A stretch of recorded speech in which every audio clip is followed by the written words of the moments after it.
ግቦችን ለማሳካት ኢትዮጵያ ወጣቶችን ተጠቃሚ የሚያደርጉ ፖሊሲዎችን ቀርጻ እየሰራች መሆኗን የኢፌዴሪ ፕሬዝዳንት ታዬ አጽቀሥላሴ ተናገሩ። ፕሬዝዳንቱ ይህንን ያሉት በአዲስ አበባ እየተካሄደ ባለው የአፍሪካ ቢዝነስ ፎረም ላይ ነው። ፕሬዝዳንት ታዬ አጽቀሥላሴ በመድረኩ በአፍሪካ 70% የሚሆኑ ሕዝብ ዕድሜው ከ30 ዓመት በታች መሆኑን ጠቅሰው አህጉሪቱ ይህንን የሰው ኃይል ታሳቢ ያደረገ የክህሎት ግንባታ፣ የኢኖቬሽን ስራዎች ላይ ማተኮር እንዳለባት ገልጸዋል። የዲጂታል ኢትዮጵያ 2030 ስትራቴጂና በአዲስ አበባ የተከናወኑ የኮሪደር ልማት ፕሮጀክቶች ለሺዎች የሚቆጠሩ ሴቶችና ወጣቶች የስራ ዕድል መፍጠራቸውን በምሳሌነት አንስተዋል።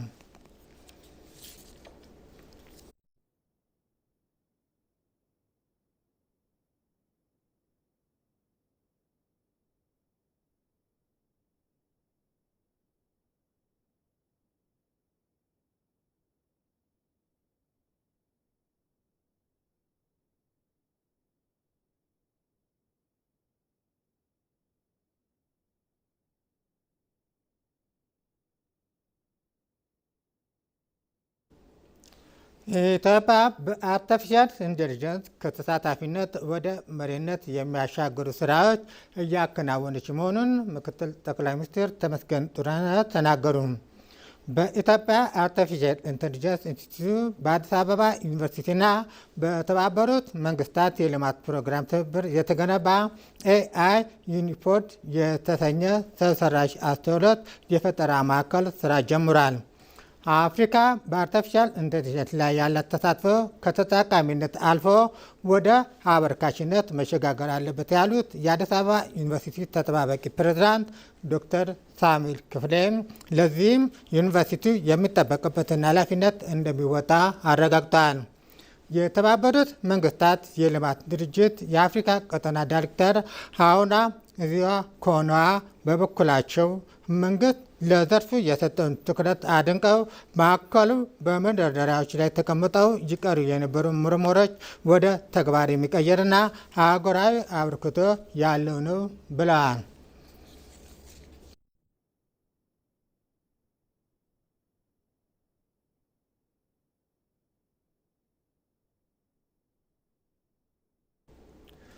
ሰባተኛው ጠቅላላ ምርጫ ነፃ፣ ፍትሐዊና ገለልተኛ ሆኖ እንዲጠናቀቅ ዳኞች ሚናቸውን በአግባቡ ሊወጡ ይገባል ሲል የኢትዮጵያ ብሔራዊ ምርጫ ቦርድ አሳሰበ።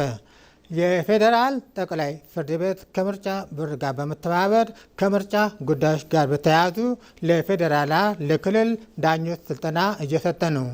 ምርጫው ነፃና ገለልተኛ እንዲሆን ተቋማዊ ነፃነት እንዲሁም የዳኞች ብቃት ታማኝነት አስፈላጊ በመሆኑ ለዳኞች ተከታታይ ስልጠናዎች ይሰጣሉ ያሉት ደግሞ የፌዴራል ጠቅላይ ፍርድ ቤት ፕሬዝዳንት አቶ ቴዎድሮስ ምህረት ናቸው። ዜጎች የመምረጥና የመመረጥ መብታቸውን እንዲጠቀሙ ፍርድ ቤቶች ነፃ ሆኖ ዜጎችን መብት ለማስከበር እንዲሰሩ ፕሬዝዳንቱ አረጋግጠዋል።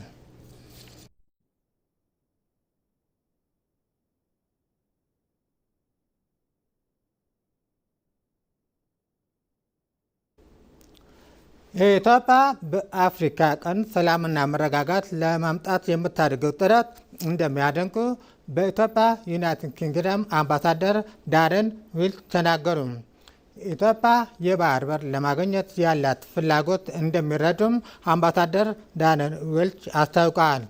በቅርቡ ዩናይትድ ኪንግደም የኮመንዌልዝ የልማትና የውጭ ጉዳይ ሚኒስቴር ጂቬት ኩፐር የመጀመሪያ የአፍሪካ ጉብኝት በኢትዮጵያ መጀመራቸውን አስታውሰዋል። ይህም የአገሪቱ ወቅታዊ ግንኙነት እያደገ ለመምጣት ታላቅ መሳያ መሆኑን ጠቅሰው በዚህ ወቅትም የአገሪቱን የጋራ ተጠቃሚነት የሚያረጋግጡ ስምምነት መፈራረማቸውን አብራርተዋል። ዩናይትድ ኪንግደም በኢትዮጵያ ሰፊ የኢንቨስትመንት አቅም መኖሩን ጠቅመው ይህም እድል ወደ ተግባር ለመለወጥ እንደሚሰራ ተናግረዋል።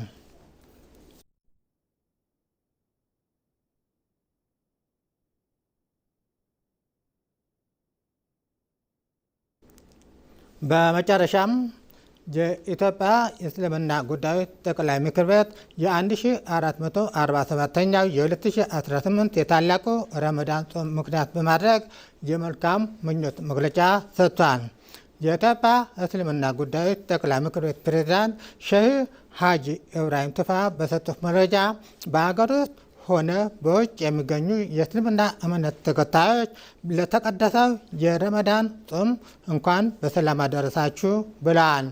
ለ1447ኛው ዓመተ ሂጅራ የረመዳን ጾምን በተመለከተ ከፌዴራል ሸሪያ ፍርድ ቤት በተላከው መልእክት መሰረት ጨረቃ ማክሰኞ ምሽት ከታየት የረመዳን ጾም ሮብ የሚጀመር ሲሆን ማክሰኞ ምሽት ካልታየች ግን ሐሙስ የካቲት 12 2018 ዓ.ም እንደሚጀመር ተገልጿል። ፕሬዝዳንቱ በመግለጫቸው ረመዳን የአንድነት የሰላምና የኢባዳ ወር በመሆኑ ህዝበ ሙስሊሙ እንደ ሃይማኖቱ አስተምሮ የተቸገሩ ወገኖችን በማሰብ በመርዳትና በማገዝ እንዲያሳልፈው አደራ ብለዋል።